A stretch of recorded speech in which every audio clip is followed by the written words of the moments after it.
Well, they're a bit like a Venezuelan version of a calzone. Andrea Penaloza from Empanada Madness is here to show us how to make an empanada. How are you, Mike? I'm good. Okay, so you say it all starts with great dough. So where do we start?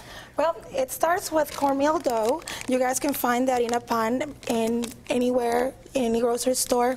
Most of them have them. It's really simple. All you have to do is get about 1.25 cups of water. Okay. And I do a little bit of, like a pinch of salt Just and a little pinch dash. of sugar. Salt and sugar, okay, just a little dash. Just mix. All right. And then mix your cup of the pan and mix it. All right, so mixy mix. Mix, mix. Make sure there's no lumps in it. No lumps. Okay, and so then when that is done, it turns out into these lovely little, really dough simple. balls.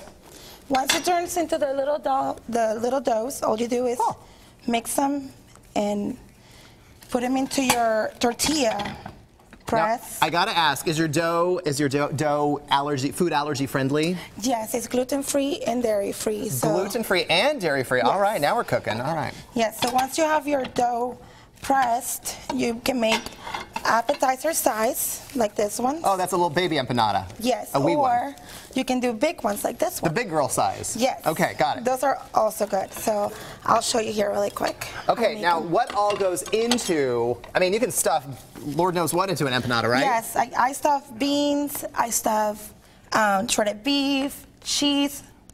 I stuff a whole bunch of things. So it's really simple. All right. You just have to measure a little bit of it. Okay. Let's move this out of the way, dear. There you go. And so we're you rolling. make your little empanada. Okay. Oh, look at you. You just rolled that up. Oh, well, I'll be. And you can use like a bowl of any kind. I use this because it's easy for me, Okay. especially if I need to make big ones. Oh, and so it cuts off the excess dough. All right. And that gives your popular moon shape. Oh, look at that, a little baby empanada. If you want to make a big one, you can just use more meat. Okay. And what is that again? It's shredded beef. Shredded beef. Okay. And you just basically make it. Okay, now there are a lot more exotic ones that you have. Ones with lobster and shark. What? Yes, those are amazing. I don't usually have them at the restaurant yet, but we have shredded beef ones. We have pork. We have chicken ones. We have a whole bunch of different kinds. Okay, and you also said it's a great way. Ooh, voila! And you also say it's a great way to repurpose leftovers. So if you have leftovers, you can just make them into empanadas. Throw it in the empanada. So it just goes, so you've already made some. What are these? These are empanadas. This one is made out of potato. I can tell just by the way I cut it. Okay. And all you have to do is just throw it into and fry it into your oil. All right. How are these usually served? They're served either on an entree or as an appetizer. Okay. Yep. Now, if it's a big boy meal, do you serve it with what? I noticed you brought some dipping sauces. Yes. We actually have our garlic aioli, and it's kind of like egg whites based. You have to let it raise, and just basically start mixing it with garlic and some hint of jalapeno. This one is jalapeno with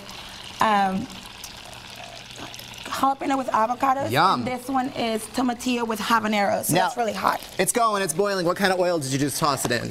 You can use it any type of oil. I use cornmeal oil, but some other people use another type of oil. How long does this bad boy have to cook? About 3 minutes or so. 3 minutes, give or take. Look at you. All right, well, if you want to make some empanadas in your own kitchen, head to kclive.tv later today for their Empanada Madness dough recipe. Then you can pick out a filling that sounds best to you. Oh, you're awesome. you. I cannot wait to dig in. It looks great. Empanada Madness. Thank you.